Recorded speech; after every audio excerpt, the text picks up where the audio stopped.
വർഗസമൂഹത്തിൽ അവർക്കിടയിൽ സ്വാധീനം പുലർത്തുന്നവരുണ്ട്. അവർ വഴികാട്ടികളും പതാകവാഹകരുമാകും. പക്ഷെ അവർ ഏന്തുന്ന ജ്വാല സ്വയം ചുട്ടരിക്കുന്ന ദുരവസ്ഥയും കാണാം. പീഡിതർ പ്രതിരോധിക്കുമ്പോൾ നിക്ഷിപ്ത താൽപര്യക്കാർ അക്രമങ്ങൾക്ക് വഴിമരുന്നിടുന്നു. ചൂഷണത്തിന്റെ ചുക്കാൻ പേറുന്ന ഭൂവുടമകൾക്കും മുതലാളിമാർക്കുമെതിരായ പോരാട്ടത്തെ ഇത് പിന്നോട്ടടിക്കുന്നു. ഒരു കുറ്റവും ചെയ്യാതെ അവർ കുറ്റവാളികളാകുകയും ശിക്ഷിക്കപ്പെടുകയും ചെയ്യുന്നു. ഉള്ളവരെ ഉള്ളവരാക്കുകയും തീറ്റിപ്പോറ്റുകയും ചെയ്യുന്ന വർഗസമൂഹമാണ് അടിച്ചമർത്തപ്പെടുന്നത്. ജനാധിപത്യത്തിന് ഭീഷണിയാണിത്. മുഴുവൻ സമൂഹത്തെയും പോരാടാനും ഏകീകരിക്കാനുമുള്ള ശ്രമങ്ങൾക്കിടയിലും ജനങ്ങൾക്കിടയിലെ ഐക്യത്തെ തകർക്കാനും ഇല്ലാതാക്കാനുമുള്ള ശ്രമങ്ങൾ ശക്തമാണ്. സാമൂഹികവും സാമ്പത്തികവുമായ ഇല്ലായ്മകളിൽ കഴിയുന്ന ജനതയ്ക്ക് ഇതെല്ലാം നിരന്തരമായ വേദനയാണ്. സമൂഹത്തിൽ സമത്വവും സാഹോദര്യവും ഉറപ്പാക്കാൻ ഉതകുന്ന ഒരു വ്യവസ്ഥയുടെ അന്വേഷണത്തിൽ ഏർപ്പെട്ടിരിക്കുന്ന മഹാത്മാക്കളും പ്രസ്ഥാനങ്ങളും ഇത്തരം വിഷയം നിരന്തരം കൈകാര്യം ചെയ്തിരിക്കുന്നു. അതിലൊന്നാണ് ആത്മാഭിമാന പ്രസ്ഥാനം. അഭിമാനകരമായ ഈ മുന്നേറ്റം നൂറ്റാണ്ട് പൂർത്തിയാക്കിയിരിക്കുന്നു. ആത്മാഭിമാന പ്രസ്ഥാനവും അതിൻ്റെ ലക്ഷ്യങ്ങളും യുവാക്കളായ വലിയൊരു വിഭാഗം തൊഴിലാളികളെയും വിദ്യാർത്ഥികളെയും സ്വാധീനിച്ചു. ക്രമേണ അത് സോഷ്യലിസ്റ്റ് ആശയങ്ങളിലേക്ക് വളർന്നു.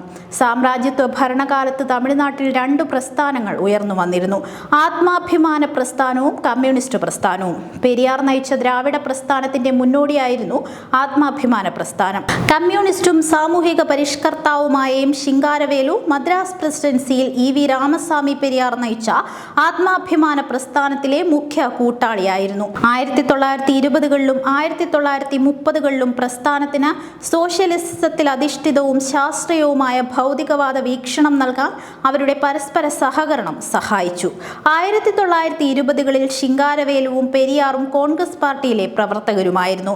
1923 മെയ് 1 മദ്രാസിൽ labour Kisan party of Hindustan സ്ഥാപിച്ച ശിങ്കാരവേലു സോഷ്യലിസ്റ്റ് ആശയങ്ങൾ സ്വീകരിക്കുന്നതിന് പെരിയാറിൽ ഗണ്യമായ സ്വാധീനം ചെലുത്തി. പെരിയാറിന്റെ പത്രാധിപത്യത്തിൽ പുറത്തിറങ്ങിയ തമിഴ് വാരികയായ കുടിയരസുവിനായി സാമൂഹിക പരിഷ്കരണം, ശാസ്ത്രം, യുക്തിബോധം, സോഷ്യലിസം എന്നീ വിഷയങ്ങളിൽ ശിങ്കാരവേലു ലേഖനങ്ങൾ എഴുതിയിരുന്നു. 1932 പെരിയാർ സോവിയറ്റ് യൂണിയൻ സന്ദർശിച്ചു.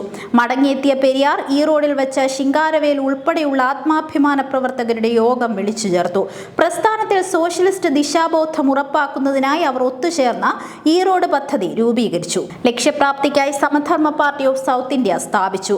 അതേ വർഷം സിവിൽ നിയമലംഘന മുന്നേറ്റത്തിൽ സജീവമായ ആത്മാഭിമാന പ്രസ്ഥാനത്തിലെ പ്രവർത്തകർ ഭഗത് സിംഗിന്റെ അടുത്ത അനുയായിയായ ബടുകേശ്വർ ദത്തിന്റെ സ്വാധീനത്തിൽ സോഷ്യലിസം എന്ന ആശയം പി ജീവാനന്ദം തുടങ്ങി മറ്റു പലരിലും പകർന്നു. ശിങ്കാരവേലു പ്രസ്ഥാനത്തിനൊരു ശാസ്ത്രീയ മാർക്സിസ്റ്റ് നിർവചനം ഉറപ്പിച്ചു. ചൂഷണത്തിന്റെയും അനീതിയുടെയും പ്രവൃത്തികളെയും കാരണങ്ങളെയും കൈകാര്യം ചെയ്യുന്നതിന് കർശനമായ സമീപനം സ്വീകരിച്ചിരുന്നു ശിങ്കാരവേലു. ഈ സമയത്താണ് ആത്മാഭിമാന പ്രസ്ഥാനത്തിന്റെ പ്രവർത്തകരിൽ പൊതുവെയും സോവിയറ്റ് യൂണിയൻ സന്ദർശനത്തിനു ശേഷം EV രാമസ്വാമിയിൽ പ്രത്യേകമായും സാമൂഹിക നവീകരണ പ്രസ്ഥാനം എന്ന പ്രകൃതം മാറ്റാനുള്ള പ്രേരണയുണ്ടായത്.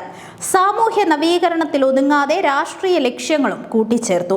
ശിങ്കാരവേലുവിന്റെ മേൽനോട്ടത്തിൽ ഒരു പുതിയ പരിപാടി തയ്യാറാക്കി. EVRന്റെ വസതിയിൽ യോഗം ചേർന്ന Samadharma Party of South India party രൂപീകരിച്ചു. പി ജീവാനന്ദം പാർട്ടിയുടെ സെക്രട്ടറിയായി തിരഞ്ഞെടുക്കപ്പെട്ടു. ഗാന്ധിയൻ ആശയങ്ങളെ അടിസ്ഥാനമാക്കിയാണ് ജീവാനന്ദം തന്റെ രാഷ്ട്രീയ ജീവിതം ആരംഭിച്ചത്. 1924 വൈക്കം സത്യാഗ്രഹത്തിൽ അദ്ദേഹം പങ്കെടുത്തു.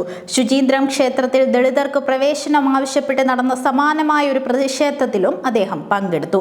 ചരൺമാദേവിയിൽ VV അയ്യർ നടത്തിയിരുന്ന ആശ്രമത്തിൽ ദളിതർക്കും ഉയർന്ന ജാതി വിദ്യാർത്ഥികൾക്കും പ്രത്യേക ഹാളുകളിൽ ഭക്ഷണം നൽകുന്നതായി അദ്ദേഹം കണ്ടെത്തി.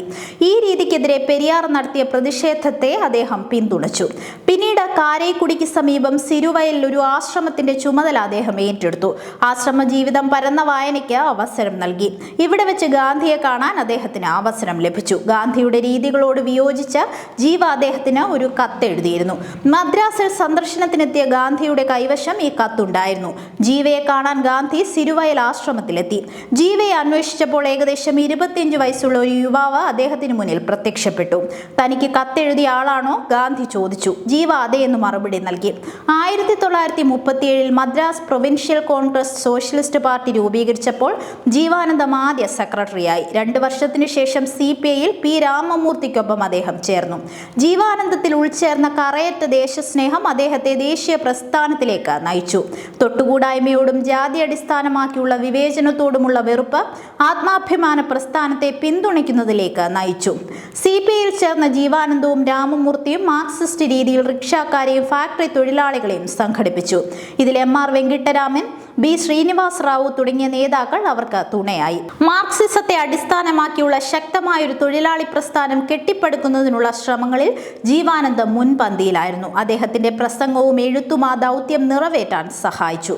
ജനങ്ങളെ സംഘടിപ്പിക്കുന്നതിൽ വിറളി പൂണ്ട ജന്മി മുതലാളിത്തത്തിന്റെ ഇടപെടലിൽ പോലീസിന്റെ ക്രൂരമായ പീഡനങ്ങൾക്ക് വിധേയരായി. നിരവധി തവണ ജയിലിൽ അടയ്ക്കപ്പെട്ടു. പോലീസ് ഇടപെടലിനെ തുടർന്ന് അസ്വസ്ഥമായ പ്രദേശങ്ങൾ സന്ദർശിക്കുകയും തൊഴിലാളികളുടെ പോരാട്ടവീര്യം നിലനിർത്തുകയും ചെയ്തു. വ്യാവസായിക മേഖലയിലെ തൊഴിലാളികൾക്കൊപ്പം തന്നെ തഞ്ചാവൂരിലെയും മറ്റ് ജില്ലകളിലെയും കാർഷിക തൊഴിലാളികളും കർഷകരും സംഘടിതരായിരുന്നു.